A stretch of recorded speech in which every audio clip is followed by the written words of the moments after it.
Hi, Deb. How are you? Good. Yeah, just reading some of your bio and sounds fascinating. Saw that but Katya was born on a wagon of a traveling show. Sure, why not? My mother was a famous ballerina for the Bolshois. So for the first 3 years of my life, we had wandered from city to city. Wherever the work was, wherever the stage was, that was our home. You see, my father was also a roving gypsy minstrel who sired red-headed daughters all over Eastern and Central Europe. So traveling and vodka, they're in my blood, who I am. So what are you doing in New York? You're in New York? Yeah, I'm in New York to do a show at Don't Tell Mamas on Monday. On Monday. Which is a piano bar in Midtown. Wow. Yeah, pretty cool. I'm actually in Massachusetts right now. Oh, really? Yeah. Whereabouts? Yeah. Western Mass, Northampton. Not too far from Amherst. Okay, my real mother's family, talking as Conrad, not Katya, is from Suffield, Connecticut, which is not too far from Springfield, Mass. Yeah, I know where Suffield is. Actually, I was raised in Connecticut, so. Oh, really? Yeah. Small world. Very small, yeah. So, Katya invented opera in Moscow, right? Well, I did. I invented the genre of opera, which is basically the bastard love child of opera and the pop music. When I was living in New York in the late 70s, I was performing at a lot of bathhouses and discotheques back then, and I decided that they played such fascinating, new hip music, and I would just have to perform it, better than it was, and I gave it an operatic twist. Wow! Oh, that's pretty awesome. So what part of Moscow? Most of Katya's performing career has actually been in the United States and in Paris. You see, I left Moscow when I was only 17 years old to marry my late husband, the Count Nikolai Alexandrovich Smirnoff-Skyy.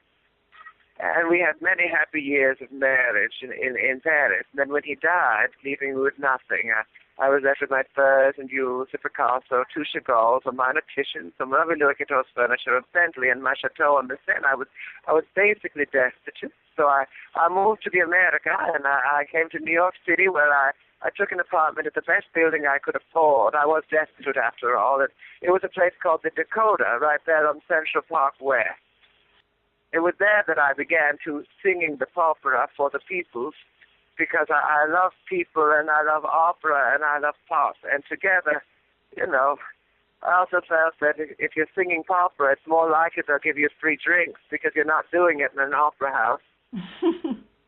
Yeah, and that's where you met William Shatner, and you started romancing William Shatner.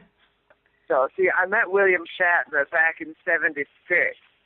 I had converted to Judaism when my dear friend, Mr. Sammy Davis Jr., convinced me that Judaism was the only way to go. I liked Sammy. He was a fun person, only had one eye, like my late husband, the Count. But really convinced me to convert to Judaism, so I decided to take a birthright trip to the home of my people, Israel, and it was a special birthright trip for wealthy American celebrities, and that's where I met Willie Shatner. He's a fellow Jew, and we had a brief but very passionate love affair.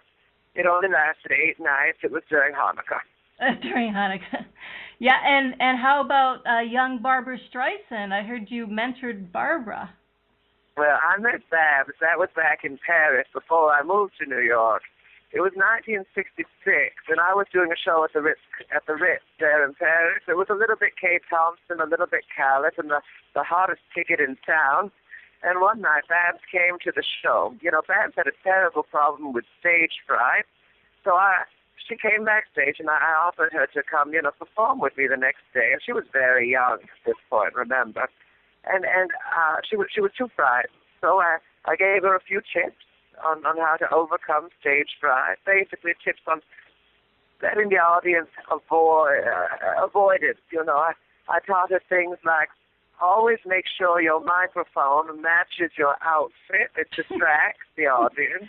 It's very important to keep tea in quotations on the stage because it's a good cover for vodka. And the more you drink, the more fun everyone's going to have. And also, if you're feeling insecure about a part of your face, maybe your nose, just emphasize something else, like your nails. I taught her that. I also taught Barbara that if you just change the melody and the words to a song, no one will have any idea if you messed it up. And she has lived by that since then. I believe you, yeah. And so what happened with Siegfried and Roy and their snow leopard? Something about bartering? Well, you know so many things about my life. Yes, there are many things in my life I don't recall very well. But one night I got drunk in Las Vegas with my pianist Joseph Cannon and Celine Dion. And we got so smashed that we went into the circus, and I tried to trade Joseph, my accompanist, for one of the snow leopards in the Siegfried and Roy show. I thought it would be a fun pet, maybe a nice coat. That's about all the story. They didn't go for it. No, I guess not. Yeah. And I don't understand. Are you still working at Macy's cosmetic counter? I mean, well, how could you have a time? I am a part-time Chanel counter lady at Macy's department store in Union Square in San Francisco. So I like to mingle with the people, and it's a nice job. I've worked there for a long time. I'm a seasoned employee, so I get benefits. As a performer, you don't get benefits. And Macy's is a fun place.